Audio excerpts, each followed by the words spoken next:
of a sudden, she wasn't sharp anymore. And it worried me, but who the heck could have ever thought that she was on the verge of becoming an Alzheimer victim? The loneliness is the part that is the hardest, that I just don't have that wonderful companionship that I had hoped for. Today's program is about Alzheimer's, and we're going to let people tell their story. We're also going to let the Alzheimer's professionals tell their story. And we're going to learn how people cope. Dick and I were married in 1986, a second marriage for each of us, and everything was great for a while, but then a few things started happening, and I thought, whoa, wait a minute, what's happening with this marriage? But not knowing Dick prior to '86, I had no way to make a comparison with his behavior. So we were on a trip to Australia, and when some strange things started to happen, and I knew then that something was wrong. So finally I decided to make an appointment with this doctor and have Dick evaluated.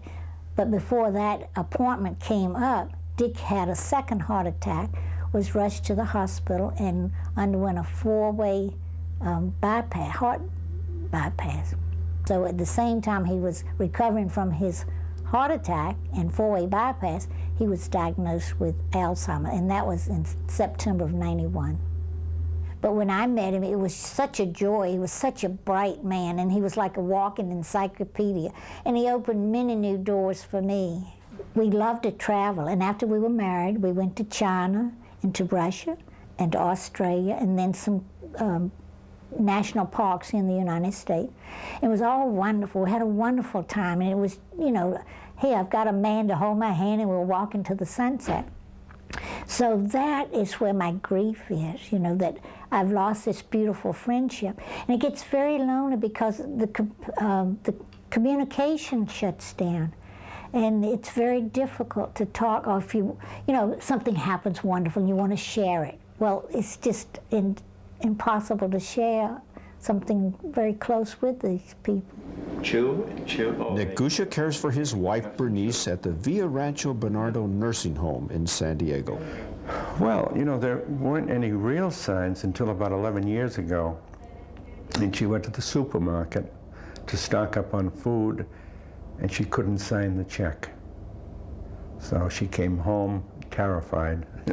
And it took me maybe half an hour to find out what she was crying about. And so I immediately made an appointment with a doctor for the next day, and he quickly told us it was Alzheimer's. But he said, I want you to go to this neurologist a couple of towns over. And this neurologist probably spent 3 or 4 weeks in the hospital, or actually using their facilities, and also in his office. He came to the same conclusion.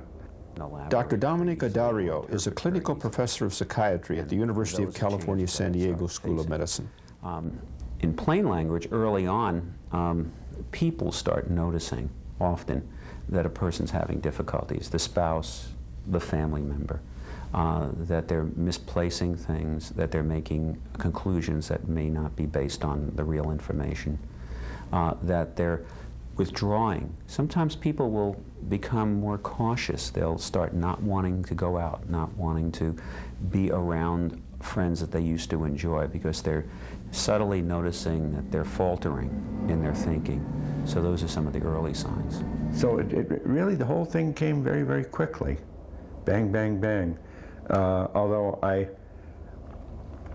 for a couple of years previous to that, Bernice, very intelligent girl, and all of a sudden, she wasn't sharp anymore. And it worried me, but who the heck could have ever thought that she was on the verge of becoming an Alzheimer victim? In looking at the symptoms of Alzheimer's, there's 7 stages, going from normal aging to stage 2, to summarize, a time when finding one's thoughts is difficult, beginning to have some memory problems, but without any significant impairments. By stage 3, an individual begins to show some impairments. They can't really carry out their checkbook As they start moving into stage 4, they're beginning to need supervision. An individual can't really live independently anymore. They'll leave the stove on. They'll misplace things. It's harder for them to coordinate the cleaning of their clothes, the folding of their clothes, the shopping tasks, the coordinating a budget, remember what they need. And by the beginning of the 5th stage, they're needing total supervision. The clothes have to be laid out, and even perhaps some assistance in getting dressed. If I allow him to sleep, he might get up as late as 10, and we have a late breakfast.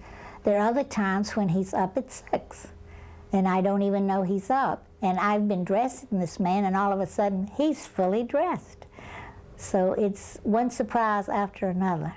As we go into the 5th and 6th stages, then we're getting much more severe impairment, need for structure, need for hygienic assistance and care, even toileting in the 6th stage. One time, Dick, when he was still able to do these things alone, I went in one day and he had toothpaste on his face. And he was confused and was trying to, well, maybe that's a new thing that men can shave with, toothpaste. But, you know, it didn't work very well. So I kind of have to guide him. Another day I went in and he was completely shaved, but he'd forgotten to shave one side of his face. So there are a few of the amusing things that we run into. And then finally into the 7th stage, in the severe stage of the illness, one would need total nursing care. Then about 4 months ago, she became very antagonistic, which isn't her nature.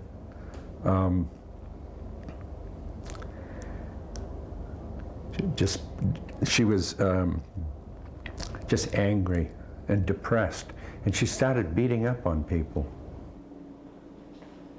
In the process, going into all kinds of different drugs for her. None of them seemed to work. She's been screaming and yelling, and, you know, in my opinion, making a nuisance of herself here. Because, you know, it's not only her, but it's the nursing staff who would say, oh no, we don't mind it at all. But they had to. Sometimes her yelling was nonstop, and it's so good right now to, I think they've found the perfect medication for her, because the last 4 or 5 days she's just been so happy and smiling, and same old Bernice.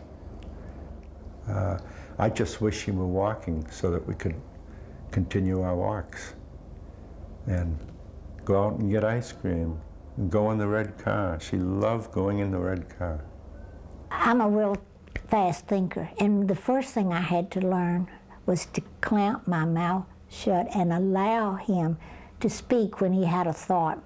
And that was very difficult for me. So, you know, if we pray for patience, God doesn't just zap us with this patient. He gives us someone in our life so we can develop the patience. So I have developed patience over the years, mainly by just holding back and letting him speak to get out his thoughts.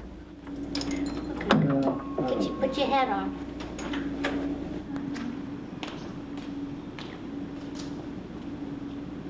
One day he said, I'm stupid. And I said, no, you're not stupid. You have an illness. It's called Alzheimer's. So we talk about that. So I will not allow him, you know, to say those kind of words, because the man has an illness. Joy Glenner is president of the George G. Glenner Alzheimer's Family Center in San Diego. Her husband, the late Dr. George Glenner, was a founding member of the National Alzheimer's Association. In the early 1980s, the Glenners saw a tremendous need for greater public awareness of the disease. So we talked it over and decided to fly to Washington and get our California congressman to sponsor a proclamation for National Alzheimer's Awareness Month. And that did happen, and we actually helped write the bill. And we were invited to the Oval Office with President Reagan when he signed the proclamation in October of 1982. And he turned to Dr. Glenner and said, what is Alzheimer's disease? This is so ironic now that we know that he is afflicted with this disease. And Dr. Glenner explained to him what it was, and he said, well, I must be one of your family members then, because my mother died in a nursing home with the diagnosis of senility, which Dr. Glenner had just explained to him is a layman's term, and that most people with that diagnosis actually have Alzheimer's. The Alzheimer's Family Centers were born out of necessity and love in 1982. We are the pioneer in the field, and we've kind of blazed the trail of special care for special people. The services here are, in the first place, we're here 6 days a week, 8 hours a day. There's a registered nurse in charge of patient care. There's an activities coordinator, and we plan a meaningful adult day geared to the level of whatever the impairment is of the patient. The program is run by the Glenner Center is critical. It does two things. It continues the social function of patients with Alzheimer's. Because your memory's not functioning, you become cut off from the world around you. Your social skills become blocked. By placing people in a loving, caring, and stimulating environment like a daycare program, these patients, their quality of life is much, much better. And they maintain social skills for a longer period of time. They're less trouble with depression. They're easier to manage. And the ripple effect is less stress on the caretakers, less hospitalization, less medical care, less deterioration, perhaps not of the memory function, but of their general social level, which means less burden in caring for them. After lunch, we have a quiet time, usually with some music, and the staff will massage their shoulders and arms. And always we are reassuring them because anxiety is a big problem. And then we do try to use fine motor skills and get them out moving around and giving them time to utilize some of the energy they have, because sundowner syndrome is a problem, and then the families in the evening have trouble getting them to sleep. So we try to get them out in the fresh air and get them so they're tired enough they will sleep in the evening. The part of the brain that's our clock that tells us about what time of day it is becomes affected. That has ramifications. It affects our appetite, it affects our schedule of eating, it affects our sleep onset, and as a result, the person with Alzheimer's will begin to live a day which is without its markers that we often take for granted. Taking walks for this particular population is really, really a plus, because first of all, it's an adult activity. Second, it's freedom. They don't feel incarcerated. We don't want them to feel like the jailed and that we would be the jailers. And also we're pointing out things to them as we take a walk. Today we noticed a palm tree that had morning glories growing clear up into the tree. And they stop and visit. If there's a construction project, they'll stop and talk to the people on the project. The neighbors will come out and say hello to them. So it's a very pleasant thing to do. And plus, it's good physical exercise.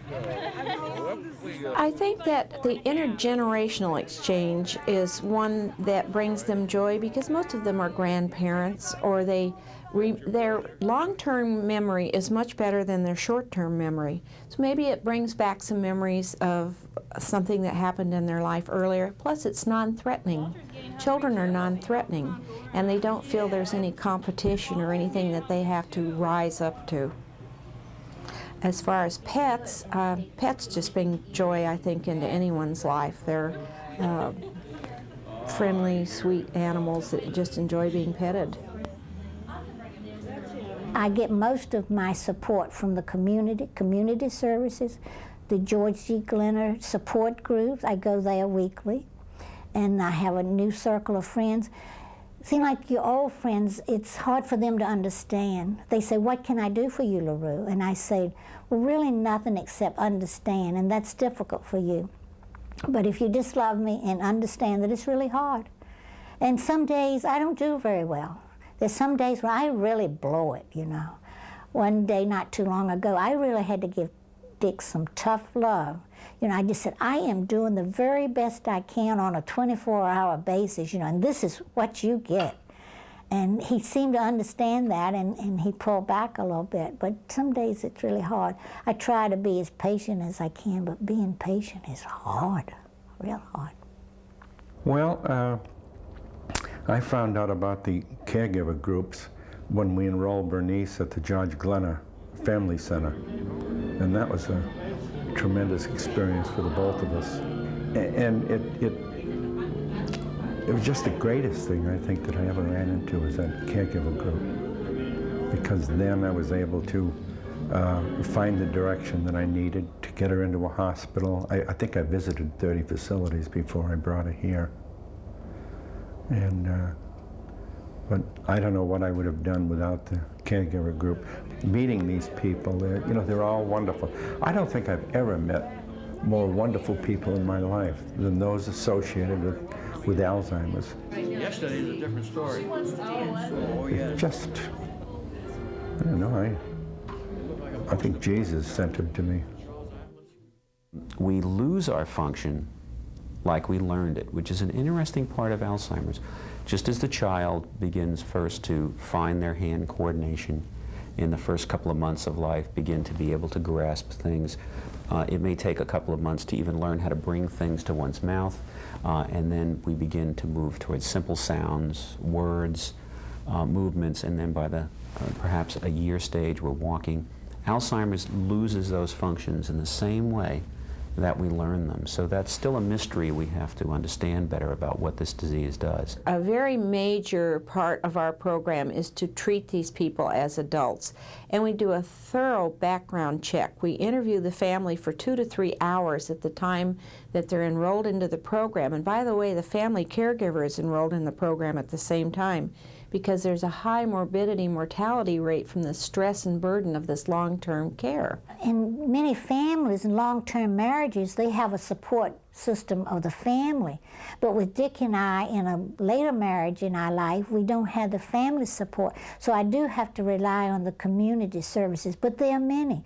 There are facilities that you can get to have people come into your home. I have used those, and they come into the home, and sometimes I can get away for a day or overnight or sometime. But it makes me a better caregiver when I am taking care of myself and can get some respite, because they are long days and you're concerned, and it's constant care, constant care. I had put him in the VA hospital twice, and he didn't like it. I called it his 5-star hotel, but he didn't buy that. But he was cared for and he was safe, and I had to have a safe place to put him. In our case, my own family experienced some real trauma when my mother was ill, and it taught me that the caregiver really must have someone to listen to them with their heart, to offer assistance, and to provide backup supportive services, or they're just not going to make it. We plan a retreat for our family caregivers once a year. We take them away and spoil them for 2.5 days at a resort, and it's like seeing a renewal. In September, I took a 2-week vacation for myself back to Massachusetts on Cape Cod. And you know, that was probably the best thing I ever did in my life. I just came back with a new perspective for myself. I think a lot of the responsibility that I had for Bernice, I still have it, but it's not fanatical, if you know what I mean. The rule of thumb is, if you get it late in your life, meaning after 75 or after 80, it usually is gradual, and there are many good quality years involved. We can function quite well with moderate to slight memory impairments, provided we're in a loving, sheltered environment, and provided we're the kind of person who can accept disability in ourselves. I think the people that have the hardest time in functioning are those who demand a great deal of themselves, need to be in control, and have never been in a situation where they've allowed their loved ones to direct them and care for them and allowed some healthy dependency to take place. I think they have a harder time with it. You know, Bernice is an RN, and she wanted to know as much about it as possible, so we really researched Alzheimer's and talked about it perhaps for about 2 years. She wanted to keep talking about it. And all of a sudden she didn't anymore. But it seemed to me that she understood what was happening and understood the net results in time to come. And it was like she was saying, well, let's live it up. If one finds out that one's loved ones, one's spouse has Alzheimer's, get good information. Disseminate it to family members. Come out of the closet. Don't try to hide it. The more the family understands, the more the friends understand, the more they can come together and help and assist. I had one patient who sent a letter out to all their friends and relatives explaining what they were dealing with, explaining their loved ones' limitations, and explaining some guidelines to help friends when they called or if they came to visit that would help their afflicted loved one function better. And as a result, their friends and family members felt better equipped. A very key word that the family of an Alzheimer's or dementia patient should learn is acceptance. Please don't try to deny this. Accept it and go for help. Tell your neighbors, friends, and relatives what the problem is and tell them you need their help. And they will help if you ask them. I have a very deep faith. God's definitely in charge of my life because I would not have planned it this way. You know, I believe that God has created a beautiful spirit in me for a purpose, and maybe my purpose is to take care of Dick. I have definitely learned patience through all of this. I go to support groups each week, and there I meet wonderful people. They're the most loving, caring people in the world, people that are associated with Alzheimer's. And I have a new circle of friends. Sometimes your old friends don't understand fully, and they kind of drop away, which is sad. But I appreciate that some people can't really handle what's going on. We live with it on a day-to-day basis, you know, and we can see the joy in it, we can see the laughter in it, some of the funny incidents that happen. Gee, without my sense of humor, I wouldn't get through a day. So Dick and I laugh, we hug, we kiss. You know, it can be very joyous. Thank you. Bernice was diagnosed over 11 years ago. And she wanted to do something and not just sit down. And that's my advice. Don't just sit down and cry about it. Go out and do something, enjoy yourself, because the disease is terminal. I can't put it any better than that. No one should try to bear witness to the loss of mind of a loved one while it breaks their heart without reaching out and without having someone to stand by them. That's really basically what we're here for, is to stand by these families, to offer our love and comfort, and to celebrate that person's life. And it can be done. It really can. It works. There is a treatment for Alzheimer's disease. It's love. Well, we're back at the Glenner Daycare Center. The stories we have heard have really been heart-moving, haven't they? If Alzheimer's comes to your household, don't panic. There's hope, there's help. God has a plan for you.